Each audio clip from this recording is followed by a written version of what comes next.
Assalamualaikum warahmatullahi wabarakatuh. Nama saya Saril Anwar Ferdian. Di sini saya akan mempresentasikan sebuah materi studi kelayakan bisnis yang dimana perusahaannya adalah Summarecon Agung Tbk. Perusahaan Agung Tbk ini bergerak di bidang jasa properti.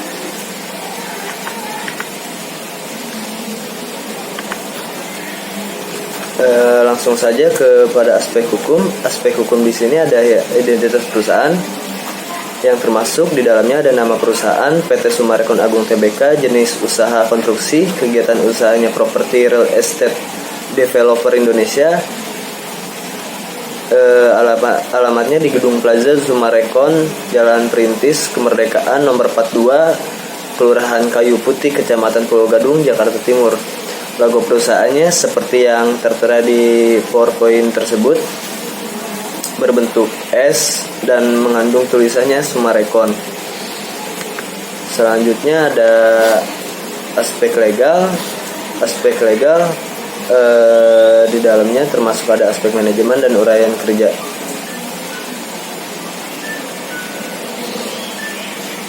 Aspek legal di sini di dalamnya mengandung 1. Nama perusahaan, 2. Bentuk perusahaan, 3. Izin usaha, 4. Izin lokasi, 5. Izin perusahaan, TDP, NPWP. Aspek manajemennya di sini ada komisaris atau pemilik, yaitu Saril Anwar Ferdian. Kedua, direktur Wahyu Septian. Yang ketiga, manajemen produksi Michael Siregar. Yang keempat,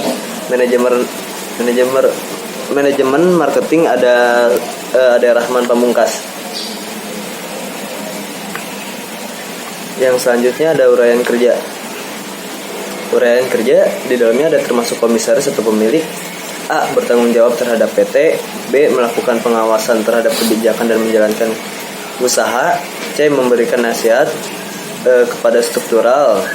2. Ada direktur, memutuskan dan menentukan. B. Peraturan dan kebijakan tertinggi di perusahaan. C. Bertanggung jawab dan memimpin dan menjalankan perusahaan. D. Memilih, menentukan, mengawasi pekerjaan. E. Bertanggung jawab atas kerugian yang dihadapi perusahaan termasuk juga keuntungan perusahaan. F. Merencanakan serta mengembangkan sumber-sumber pendapatan. Pembelajaran kelayakan perusahaan. Menetapkan strategi-strategi untuk mencapai visi dan misi perusahaan. Mengkoordinasikan dan mengawasi semua kegiatan di perusahaan mulai dari bidang administrasi, kepegawaian hingga pengadaan barang. Yang ketiga, manajer produksi yang hanya membuat perencanaan dan jadwal proses produksi. B. Mengawasi proses produksi agar kualitas dan waktunya sesuai dan perencanaan yang sudah dibuat. C. Bertanggung jawab mengatur manajemen gudang agar tidak terjadi kelebihan atau kekurangan persediaan bahan baku, bahan penolong maupun produksi yang sudah jadi di gudang. D. Bertanggung jawab mengatur manajemen alat agar fasilitas produksi berfungsi sebagaimana mestinya dan beroperasi dengan lancar. E. Menentukan laporan secara berkala mengenai kegiatan di bagiannya. F. Bertanggung jawab pada peningkatan keterampilan dan keahlian karyawan yang berada di bawah tanggung jawabnya. G. Memberikan penilaian dan sanksi jika karyawannya di bawah tanggung jawab apabila melakukan kesalahan dan pelanggaran. 4. Manajer pemasaran, mengkoordinasi dan meningkatkan penjualan melalui channel online atau offline.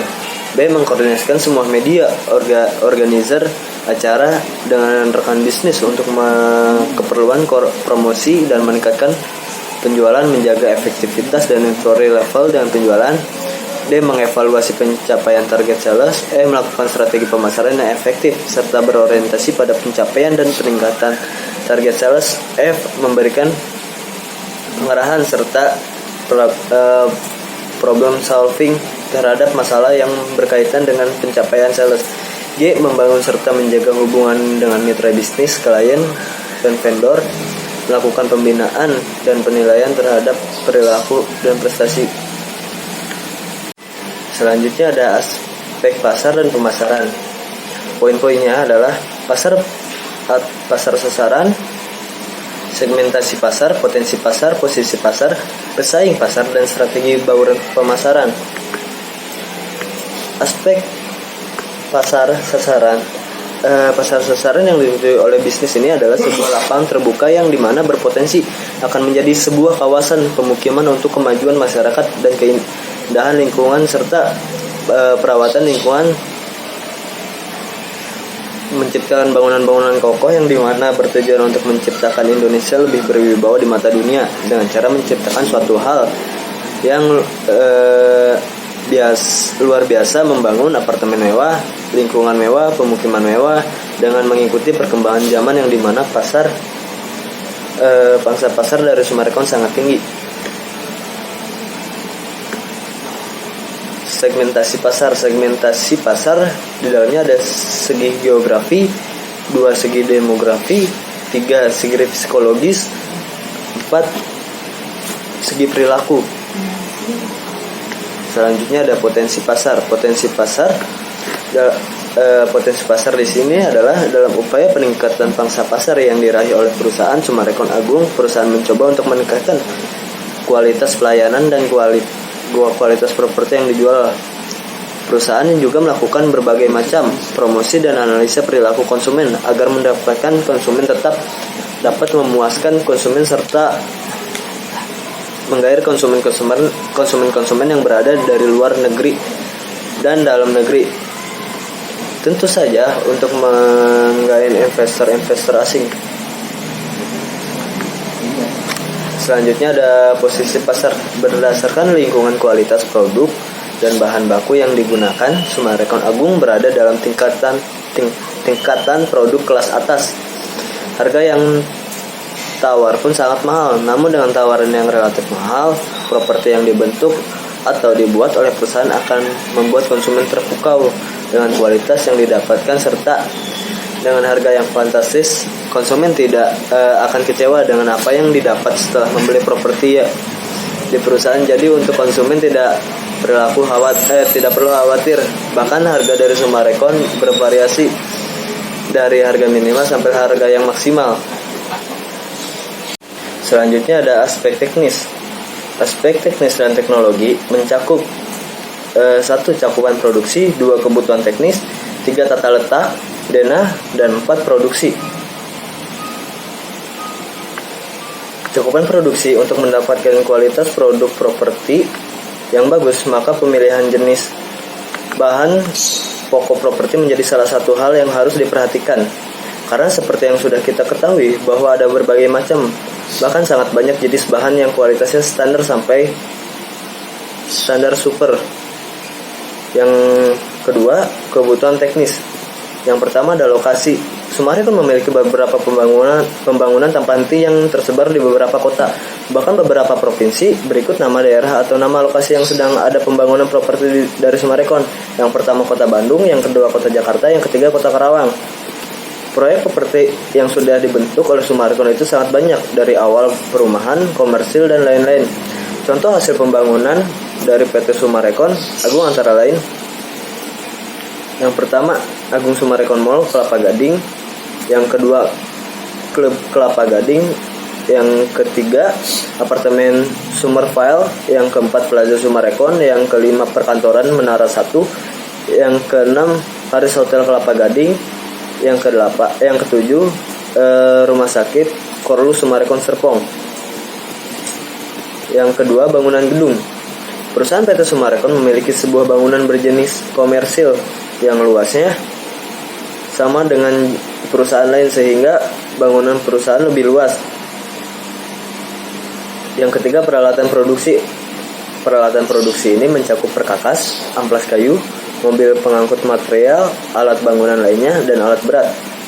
Yang keempat peralatan produksi pendukung seperti pasir, semen, besi, kayu, keramik, kloset, kelistrikan, batu, dan pengairan. Bahan baku utama yang digunakan adalah berbagai jenis bahan baku berkualitas seperti bahan baku yang memenuhi standarisasi properti yang dianjurkan. Yang keenam bahan baku pendukung. Bahan baku pendukung ini adalah kaca, pepohonan yang rendah untuk memenuhi oksigen wilayah tersebut. Yang ketiga tanaman bermain untuk memenuhi kebutuhan lingkungan hijau. Yang ke-7 selanjutnya penyediaan bahan baku untuk mendapatkan berbagai macam jenis bahan baku untuk properti yang berkualitas. Perusahaan bekerja sama dengan berbagai pengusaha material memiliki bahan baku untuk dipergunakan untuk proses pembangunan. Yang selanjutnya ada proses produksi. Proses produksi ini melalui yang pertama perizinan, yang kedua rencana pembangunan, yang ketiga perapihan lahan, yang keempat perencanaan dan prestasi, yang kelima penjualan dan pemasaran, pembangunan dan pengembangan, analisis dampak, perencanaan haki, perancangan haki, dan pemindahan hak milik. Selanjutnya ada tata letak denah produksi. Ini merupakan tata letak tempat proyek PT Summarecon yang merupakan bagian dari tata letak lokasi pembangunan yang tercatat di atas yang sudah selesai proses. Denahnya sudah kami masukkan kepada PowerPoint, bisa dilihat. Yang pertama, properti yang di dalamnya ini merupakan properti yang ada di proyek Summarecon, yaitu properti yang ada di dalamnya pembangunan yang beberapa sudah dilakukan. Yang kedua, di dalam lokasi Summarecon sudah meliputi beberapa aspek, yaitu aspek pemasaran, ada hotel, taman anak-anak bermain, serta ada beberapa bidang usaha lainnya. Selanjutnya ada aspek finansial. Aspek finansial ini sendiri, yang pertama adalah kebutuhan modal. PT Summarecon merupakan PT perseroan terbatas, yang dimana di dalamnya terlibat banyak perusahaan-perusahaan atau anak cabang dan jenis modal banyak dari investor. Maka dari itu, ini merupakan tabel tentang investor Summarecon untuk menggait modal. Seperti yang sudah tertera di PowerPoint, ada diagram. Yang pertama modal saham sejumlah 250 miliar, modal pasarnya 250 miliar lembar saham, jumlah saham di store 14 miliar 400 juta 260 ribu 26 juta 781 ribu 680 perak. Modal ditempatkan dan di store